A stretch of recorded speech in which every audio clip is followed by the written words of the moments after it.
이번 시간은 우리 교재 버섯 베이지 개요 했는데, 그럼 과연 버섯 베이지란 무엇이냐 하는 얘기죠.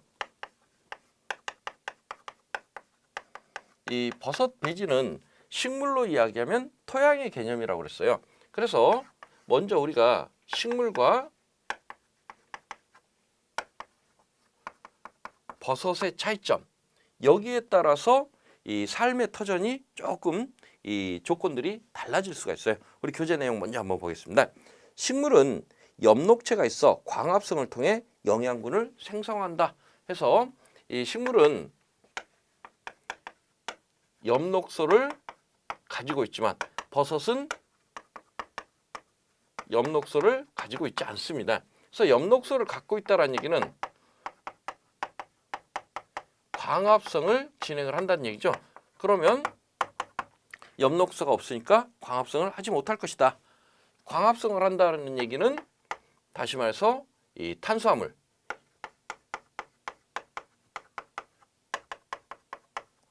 유기물을 생산을 하지만 버섯은요, 이러한 광합성을 진행을 하지 못하니까 유기물을 생산하지 못하고 유기물을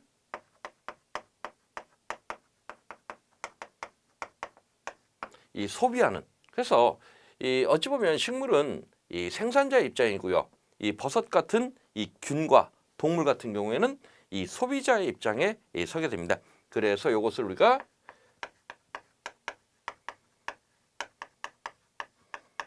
식물은 자급 영양, 버섯이나 이 동물 같은 경우는 타급 영양 또는 종속 영양이라는 이 표현을 사용하게 되는 이유가 여기에 있습니다. 그래서 이렇게 이러한 차이들을 먼저 보시고, 그러면 이 식물에서 이야기하는 토양, 그래서 식물은 이 토양을 기반으로 해서 생육을 하고 있어요. 그런데 버섯의 재배는 이 베이지를 기반으로 해서 이렇게 이 생육을 하더라. 이런 차이점들을 생각을 하시고 이 나머지를 보시면 되겠습니다. 내용 한번 보겠습니다. 그래서 식물은 엽록체가 있어 광합성을 통해 영양분을 생산하지만 버섯은 스스로 영양분을 만들어내지 못한다. 따라서 유기양분을 외부로부터 흡수해야 하므로 세균이나 동물처럼 화학합성 종속 영양생물, 즉 타가 영양생물 또는 이 타급 영양생물이다, 이렇게 표현하겠다는 얘기입니다. 이 버섯은 세포막과 원형질막을 통해 수용성 양분을 흡수하는 독특한 영양 섭취 방식을 가진다 했어요. 그래서 이제 이런 이 세포막, 세포벽, 원형질막. 근데 어차피 그 식물에서도 어떤 식물에서 이 뿌리로부터 양분의 흡수라든가 아니면 이 이동, 이런 것들은 전부 다 이 세포벽, 원형질막을 이용해서 하게 됩니다. 그러면 원형질막을 이용한다 하는 경우가 거의 대부분 삼투압을 이용하는 경우들이 대부분이겠죠. 이것은 이 식물이나 아니면 이 버섯이 공통적으로 이러한 흡수 양식을 가지고는 있습니다.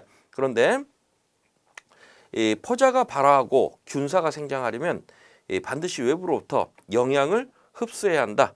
균사가 생장할 수 있는 영양분을 제공하는 터전이 베이지이다. 그래서 식물은 토양으로부터 이 물과 이 무기양분을 얻어내지만 버섯은 그럴 수가 없으니까 이걸 어디서부터요? 이 베이지로부터 이 양분을 제공받는다.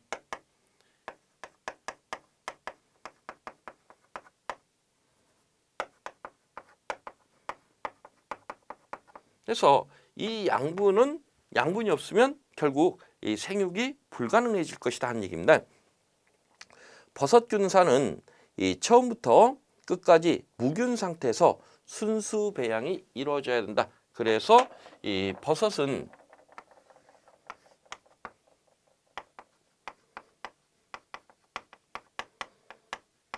무균 상태를 이루어야 된다. 그러면 이 베이지 역시 이러한 상태가 돼야 될 것이다 하는 얘기입니다. 그래서 이 버섯 베이지를 우리가 제조를 할 때 이 살균이라는 과정은 대단히 중요할 수밖에 없다는 것을 다시 한번 얘기를 하고 있어요.